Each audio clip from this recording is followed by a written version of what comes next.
seen. Mukesh Ambani's house is, if I'm not mistaken, 38 stories, 300 servants for 5 people that live in that house. But I must tell you, the Thapa family is building another tower close to Mukesh's house, 40 stories. And I'm not kidding, I'm serious. They've started construction. And this is Mumbai. Mumbai is the city of dreams. Mumbai, you know, city of dreams, whether you dream of business or you dream of being an actor, you go to Bollywood, it's a fantastic place. But Mumbai is also a city of nightmares. Okay? Today, Mumbai and Greater Mumbai has a population of 28 million. Okay? The forecast is Mumbai and Greater Mumbai will have a population of 60 million by 2030, which is 19 years' time. Okay? Today, the urban migration into Mumbai is at the rate of 100,000 people a month. Okay? So if you think about that alone is for over the next 19 years, okay, about 25 million, plus, you know, one baby here, one baby there, another baby there, you end up with 60 to 65 million people in Mumbai over the next 19 years. So if you think about it, and let me give you another fact, okay? In Malaysia, the average constituency for a Malaysian population is approximately 60,000, right? The average size of a constituency in India is 1.2 million.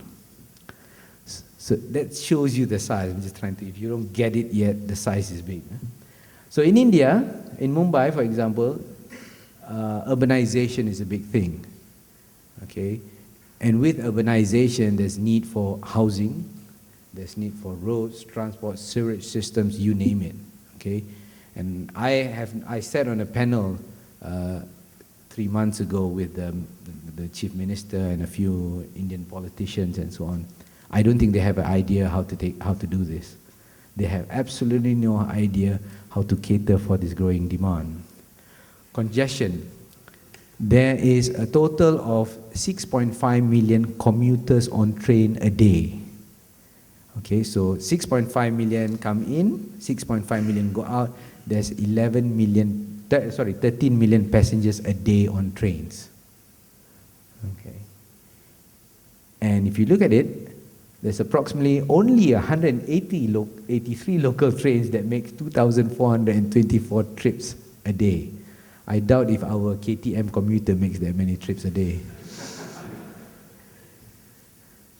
And India has diversity. Okay?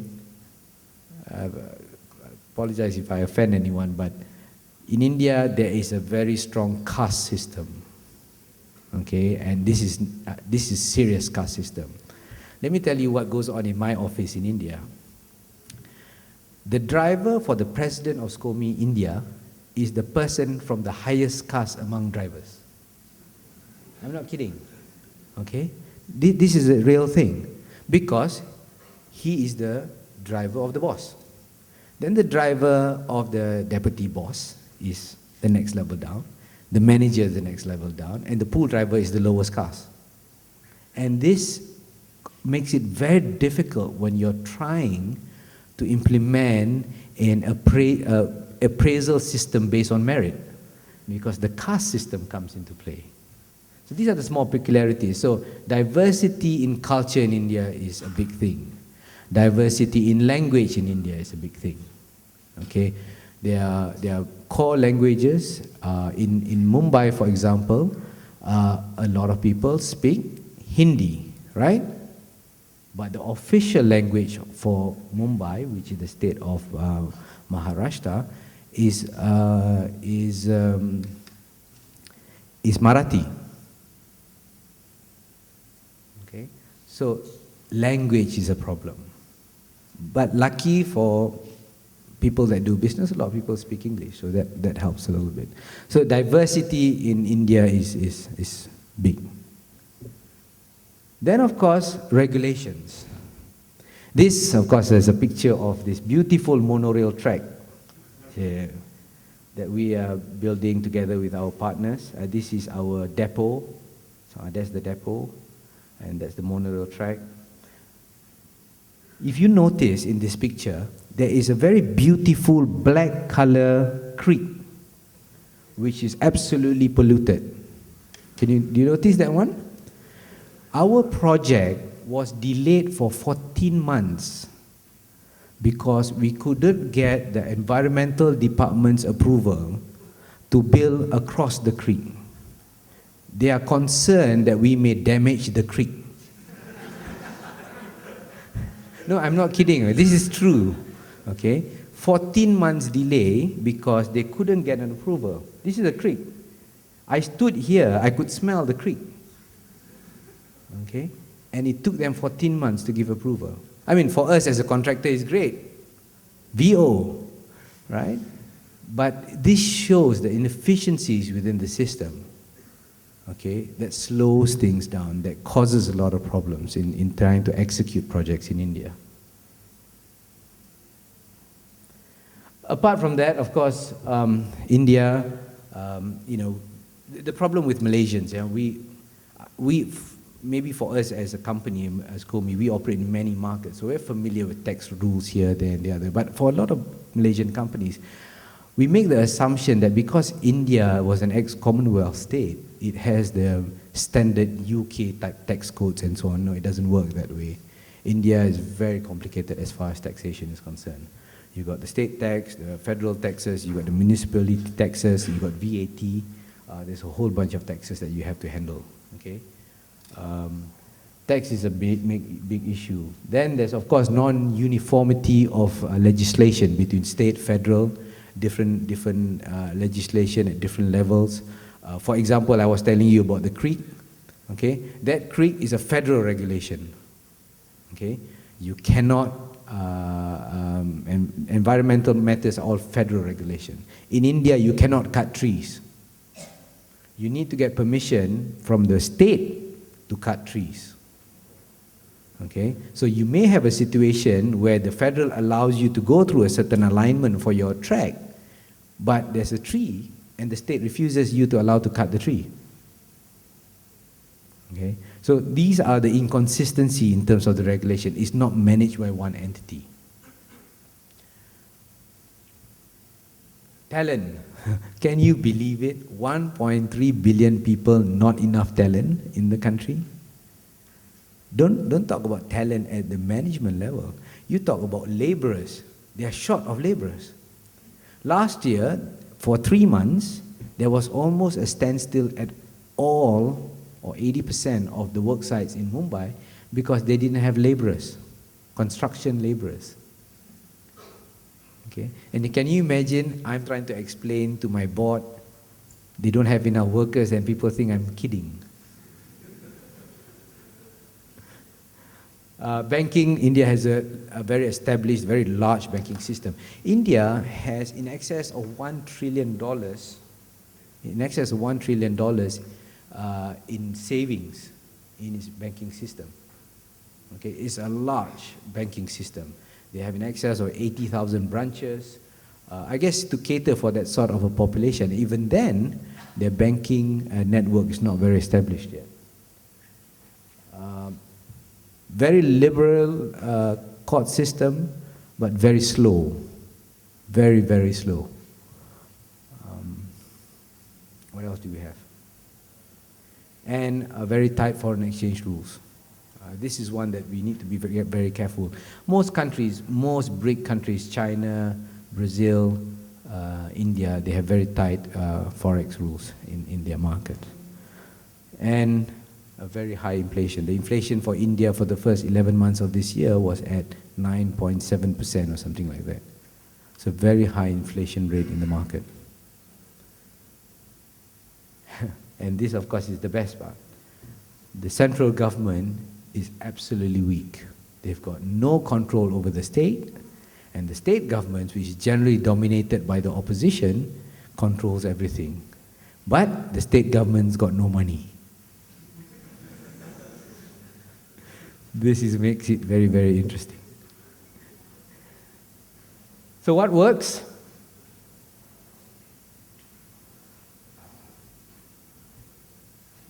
To go into India, number one, you need to have a strong project management from strong management team. You need to have people who are dedicated, people who are willing to work the hours, people who are willing to rough it out in Mumbai. That is very, very important for being able. Don't go into India if you don't have a strong management team. Don't go into India if you don't have a strong marketing and a strong relationship team. That's very, very important. Stay engaged, build your brand. In India, whether it's the banking system or whether it's the business society, the business society is very, very strong, very powerful. You need to network with them. They can help build you or they can help break you. Okay? So network with the local guys, network with them well and build your brand well with them.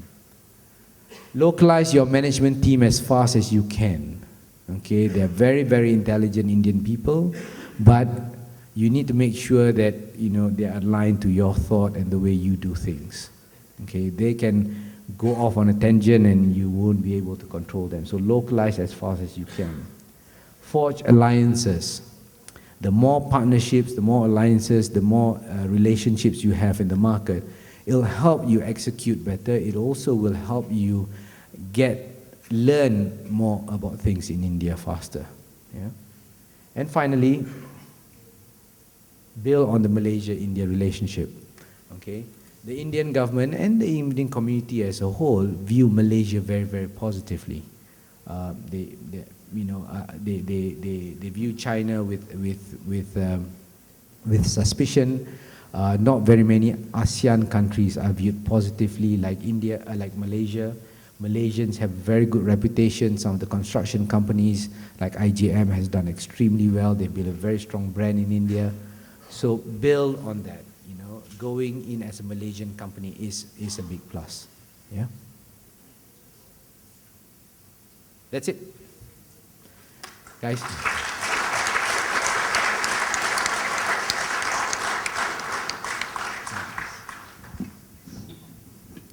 Thank you, Shah Hakim. Very good presentation, very inspiring as well. I noticed something, being in Pemandu myself, that you did mention MRT in the whole scheme of things. And I wish you all the best in that bid. Yeah? The contract? Unfortunately, it doesn't work that way. Okay, perhaps before I open the questions to the floor, perhaps I can ask you the first question just to start things out. You did mention that you have what are the problems that you face? You know, lack of human capital, restrictions in India in terms of the licenses. You know, how is it that Scomi can come in? Being a young entrepreneur, you would struggle to imagine how do you come into a market like India? Do you do export-imports? Do you open up a small subsidiary? What do you do? How do you start off in your venture into India? Perhaps you could start with that. I think in any market, you know, I mean, we are today, aside from India, we are hot on Brazil. Okay, Brazil is this hot market that we think will be equal or better than India in the short term. But in every market that you go to and you want to do something, my advice, if at all, would be do a lot of research. Number one, okay, do a lot of research, not just desktop research, but go to the country, meet as many people as possible. Okay, in most of these countries, you know, don't try and do something new. There's always a track of doing things. If you try and reinvent the wheel and try and do something new, the problem is there's always a lot of opposition. People in a lot of these countries are not willing to be the first. What do you mean? The first mover advantage. You know, if there is a route, we've learned this. For example, tax exemptions for importing the trains. Initially, we went in and tried to apply for tax exemption on a criteria that we are the first monorail project in India, and for 12 months we didn't get anywhere. Then we found that the metro guys, had received tax exemption, and we found that monorails were classified as train, then we went down that route. Things move so much faster. Okay, so do a lot of research, meet a lot of the local people, understand, learn from them, and don't try to reinvent the wheel. All right, thank you so much.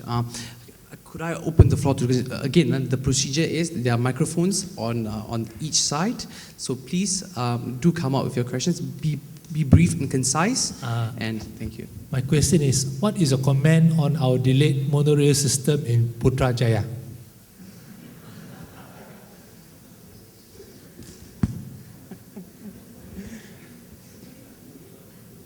Maybe you can ask Pemandu to answer that.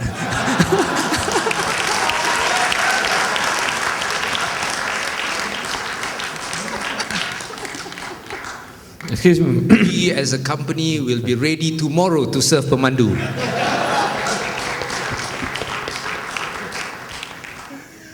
Unfortunately, I'm not Dato Sri Idejala, you know, but I'll suggest it to him. My question is rather straightforward. Scomi is not backed up by government agencies like PMB or government-related bodies. So do you find it as a boon to Scomi? Thank you very much. You know, you build a business, and the way you have to look at the business is really, you know, the product that you have. And like I mentioned in the start of my presentation, when you build a product, for us, the primary goal in our mind is to be able to sell the product in the largest market in the world. Okay? And if you can sell it in that market, you can sell it anywhere. Okay, so whether government supports, doesn't support, or and every government has its own priorities at a different point in time, it's irrelevant. Okay?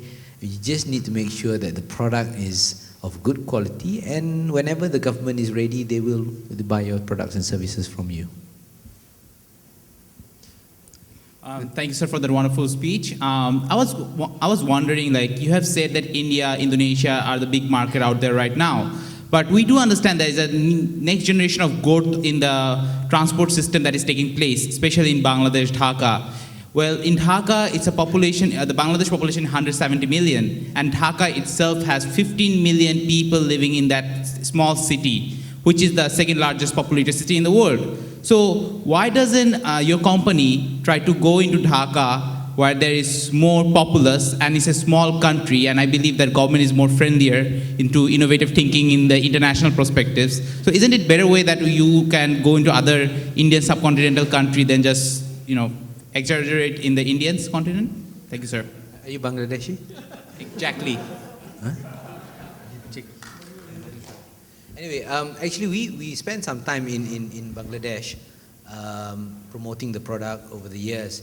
Unfortunately, the government's changed many times. And because of that, they couldn't make a decision.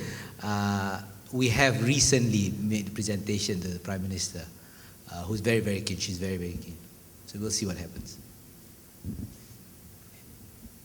Any other questions? Hi, Shah. Thanks for the great presentation. I'd just like to ask, in your opinion, since you've been involved in India and Brazil, do you think that Malaysian companies coming from, you know, also a developing country, do we have a comparative advantage in handling risk in investing in developing countries? Because, you know, textbook examples would be things like geopolitical risk, sovereign risk, inflation, you know, the works. Thanks. Maybe there's a second question. Gentleman has a second question.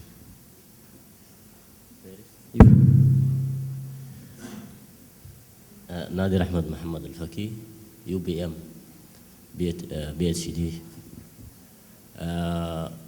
My question, as I realize in your presentation, nice presentation, your company go to Africa, just only in South Africa, and you know, Africa is a good market in nowadays.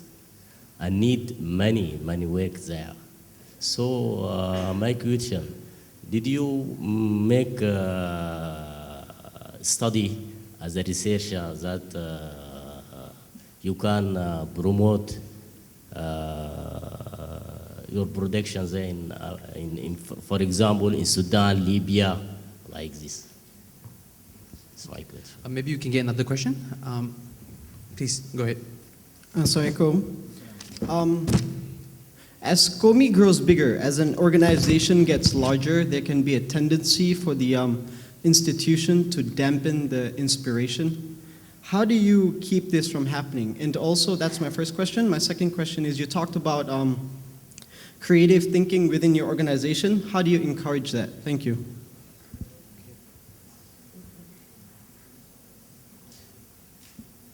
Yes, while you're standing there, you might as well ask the question. Okay, now I'm asking a not that straightforward question. You mentioned about it's very important to have a relationship with the authority. And to a certain extent, such relationship, from my perspective, that it may constitute cronyism in certain country or lobbies in another country. So do you think that this kind of practice is a good practice and should be taken as a marketing skill as a CEO of a big company, or something that only happens in a third world country, but try not to do? Thank you very much. Okay, maybe I can answer the first one on the risk. Yeah, every market has different risk. Yeah, and you have foreign exchange risk, you have political stability, you have execution risk. You have, for example, let me give you a funny story. In Brazil, which we are currently, in Sao Paulo, we are currently executing a project. We have a very experienced client, okay?